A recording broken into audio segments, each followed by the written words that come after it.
So the key to deliberate creation is to ignore the condition that exists, do your best to take your attention from whatever's happening, and do your best to give your attention to what it is that you do want. And as you give your attention to what it is that you do want, little by little you come into vibrational alignment with it until that must be your experience. It is not possible for you to live and not receive fully whatever you want once you become a vibrational match to it. So what to do when you are aware that you have a negative emotion within you? First, and most important, make peace with where you are. Relax into wherever you are. Don't struggle against it. Instead, stop where you are, make peace with where you are, and then do your best to find the best feeling thought that you can find in order to begin to turn in the direction of what you are wanting. And in time, and sometimes it takes time, in time, you will begin to feel the relief, and you'll begin to feel the power in discovering an emotion that feels less uncomfortable. It's an odd thing as we talk to our friends about what they want. And so many people are so accustomed to beating the drum of where they are that they can't get a glimpse really of where they want to be. And yet, in the midst of the most extreme contrast is always when you do your most powerful creating. That's why we say to you that step one, which is the asking, takes place all day, every day. You don't need to sit down with your notebook and make a list of the things that you want. You've been making that list incrementally for a very long time. So as you set forth your intentions, whether you're consciously aware of it or not, and then source becomes the vibrational equivalent of it, now your work is to get up to speed with what it is you've been asking for. There's an important part of this overall process of creating that we want you to be aware of. And we think that as you come into awareness of this, as you come into conscious awareness of the way the whole creative process works, that the logic of it, coupled with your exposure to experience that gives you the knowing, words don't teach, it's life experience that teaches. As you are able to observe your own life experience in light of what you're hearing here, it is our knowing that you will come into absolute awareness of how all things are created. And you'll leave here with a renewed enthusiasm for life, not unlike the way you felt when you made the decision to come here to begin with. You'll find yourself then finally feeling the freshness in a new idea rather than the discouragement in a new idea. We want you to return to your awareness that you can be or do or have anything that this life causes you to be inspired to want. There is nothing that is off limits for you. And the only thing that has ever held you back at all has been your propensity to use the contrast to give birth to a desire, but then you stay beating the drum of where you are, beating the drum of what's wrong when you've given birth to what's right, beating the drum of the problem when the solution is over there forming right before your eyes, beating the drum of the uncomfortable when the comfort is already coming into alignment. So here's the piece of it that you have forgotten. Law of attraction is the powerful law that manages everything around. It's the law that makes your radio signals line up with each other. Law of attraction says frequencies have to match in order for transmitters and receivers to connect with each other. Law of attraction says the frequencies that are same interplay. And if they are off even a little bit, they don't. So law of attraction is responding to every vibration that's being offered. So you can imagine how many transmissions of how many thought energies must be out there. Do you know that every thought that has ever been thought still exists?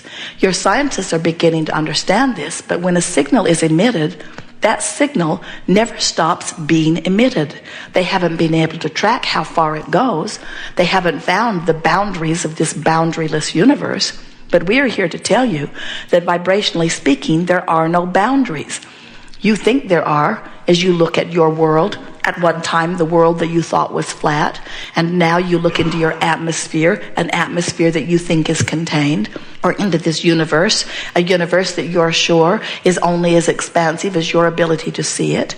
And we're wanting you to understand that every thought that is ever thought still exists and is still being offered vibrationally somewhere by someone who eventually could receive it if they could get onto the right wavelength with it. We want you to understand that while we are not in human form, we are transmitting to you from a non-physical environment, a non-place, and yet here Esther is vibrationally in alignment with the signal that we are offering, and she is able to receive it and transmit it for you.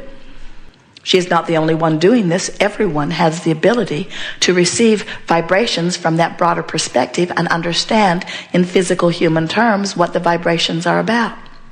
So, law of attraction is responding to all of those frequencies and bringing together any of them that match. And as they come together, life is formed. Form takes place when thought is thought upon longer. And the longer thought is thought upon, the more form takes place about it.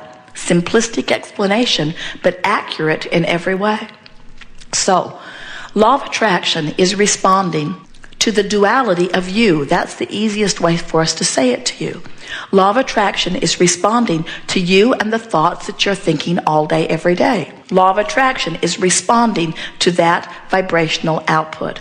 You are offering a vibration, and law of attraction is bringing back to you things that match it.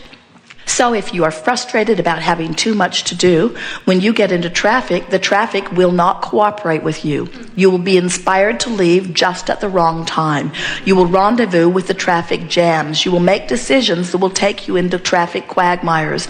You will rendezvous with people who are always late and slow you up just a little bit. When you go through the drive-through window, you'll get the guy that just started this morning and doesn't have a clue what he's doing with the register. In other words, law of attraction will bring to you those things that vibrationally match how you are mostly feeling.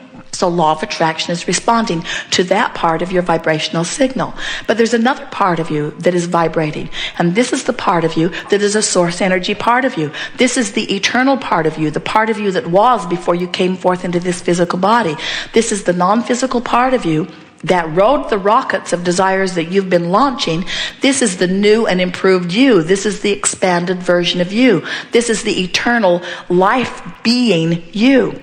Law of attraction is responding to that part of you too. And do you know, this part of you, this eternal part of you, has been around a lot longer than this flimsy temporary you in this physical body personality that you know as you. Law of attraction is powerfully responding to this you. And because law of attraction is powerfully responding to this you, now think about this part of you. This part of you has no resistance in your vibration. This part of you is the part of you that knows your power, knows your worthiness. This is the part of you that is eager about life. This is the life part of you. This is the source part of you. This is the God part of you. And law of attraction is responding to this part of you, which means there is a powerful calling of all things good, all things that will enhance everything that is here in this vibrational escrow. Are you getting the feeling of this? This is a powerful calling. It's creating a powerful stream or current. In fact, it is so powerful, it is astonishing to us, the muscle that you have developed to keep yourself from just going. You thought when you were non-physically focused that it would be impossible not to go with that flow. And do you know? It is, because when you croak, you're going. In the moment that you withdraw your attention from this physical body, you will reemerge into source energy, and you will be the expanded version of you, no exceptions. We know that bothers you. There are those people that you have condemned to hell forever. And in your disconnected state, there's satisfaction in that. But we want you to know that when you withdraw your attention from the things you fuss and worry about, which the death experience will give you, we prefer to call it croaking, you will reemerge into pure positive energy. So this powerful stream that is flowing, this current, this calling, this is something that you've been feeling all of your life. And anytime you relax and let yourself go with it, you feel wonderful. It's how you felt when you were little. Look at the little ones. They go where their heart takes them. But you as adults have developed these muscles, and you've learned from others that you should turn upstream against the current, and you paddle very hard against it in your quest to be virtuous or right, or to be compared with others who are working hard. You tell each other that there's no gain without pain, and that nothing worthwhile ever comes from someone who doesn't try hard. And we're wanting to say to you that nothing that you want is upstream. And the reason that we know that so powerfully is because we know the whole cycle. We know where you came from. We know who you are. We know what you've created. We know that that's who you've become. And we know that law of attraction, and this is the thing we want you to leave here knowing. Law of attraction is responding to the two parts of me. The expanded version of me and the right now in my physical body focused part of me. And the way I feel is my indication of how in alignment those two parts are. And friends, you have no choice if you want to feel good other than to go in the direction of that which you are. So, we've never said it more clearly. We think you're hearing it, maybe for the first time in a clear way. You get it that how you feel matters. Is it all right for you to feel bad? Certainly. Make peace with wherever you are, but then do your best to turn and go in the direction of that which you have become. So now, as you contemplate what you've just heard, and over the next few days and weeks and months, you compare it against everything that you see happening on your planet, we think that you will come to perfect understanding about how everything that happens. And with a little bit of practice, you can bring yourself into a feeling of invincible creation. There is nothing that you cannot be or do or have. So, we're eager to talk with you about anything that you want to talk about. Nothing is off limits. It will be a perfect unfolding. Together we will take thought beyond that which it has been before. What do you want to talk about? Some things. Very good. Start in the back corner. Yes.